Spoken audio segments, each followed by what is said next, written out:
இந்த போஸ்ட் விட்றதுக்கு காரணம் என்னன்னு கேட்டிங்கன்னா, கட்சியில் வந்து இப்போ தேவையில்லாமல் சண்டை போட்டுருக்கேன். பதவிக்கு தான். அது எம்ஜிஆரோட புகழுக்கு வேண்டியோ அந்த அம்மா ஜெயலலிதாக்க வேண்டியோ கிடையாது. இவங்களுடைய சொத்துக்கும் இவங்களுடைய பாதுகாப்புக்கு தான் இவங்க சண்டை போடுறாங்க. ரெண்டாவது வந்து புகழேந்திக்கும் இந்த அண்ணா திமுக வந்து இரட்டையில் முடக்கணுங்கிற ஒரு எண்ணம்.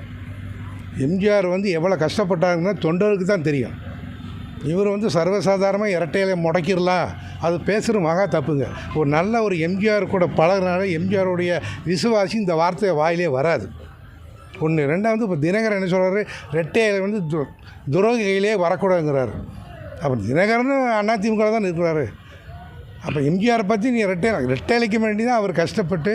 ரெண்டாவது வந்து நீங்கள் கட்சி ஆரம்பித்து புதுசில் கோயம்புத்தூர் 2 பத்திரிக்கை வந்து இருந்தது. அந்த பத்திரிக்கை என்ன நியூஸ் போடுவாங்க தெரியுங்களா, நடிகர் கட்சின்னு தான் போடுவாங்க, அதிமுகன்னு போட மாட்டாங்க. என்ன நடிகர் கட்சி. இப்போ வந்து நீங்கள் பொறுப்பில் வச்சுருக்கீங்களா அதிமுகவில்? முன்ன பொறுப்பில் இல்லைங்க. அவரே எம்ஜிஆரே கேட்டால் நான் வேண்டான்ட்டேன்.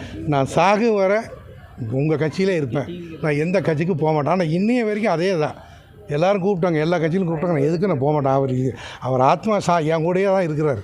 இவருக்கு வந்து இப்போ கட்சி ஒன்றிணைஞ்சு அவங்க வெற்றி பெறணும். ஒன்று இணைஞ்சு மீண்டும் எம்ஜிஆரோட ஆட்சி முதலமைச்சர் இவங்க யார் வந்தாலும் அதை பற்றி எனக்கு கவலை இல்லைங்க. அவரோட ஆத்மா இன்னைய வரைக்கும் சாந்தி அடையலை. இன்னும் 10 வருஷம் ஆனாலும் எம்ஜிஆரோட ஆத்மா சாந்தி அடையாது. என்ன காரணம் கேட்டால் இவங்க 5 பேர் ஒன்றா சேருங்க.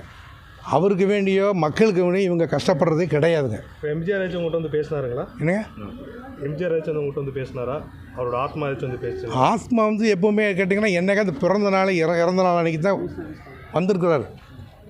நீ வந்து என்னை மறக்காமல் எல்லாமே பிறந்த நாளைக்கு இறந்த நாளுக்கு நீ செய்கிற, பரவாயில்ல, நீ ஒரு நன்றி கடனோடு இருக்கிற, எனக்கு ரொம்ப சந்தோஷம்னார். ஆனால் அவர் கைப்பட எனக்கு லெட்டரை எழுதி கொடுத்துருக்காரு என்னையை பாராட்டி. அவர் உடம்பு சரியில்லாத நேரத்தில் 1000 பேரோடு சேர்ந்து மருதமலைக்கு நாங்கள் பாத யாத்திரை பண்ணியிருக்கிறேன். அதெல்லாம் அவர் பேருங்க ஜிம் சுகுமாருங்க.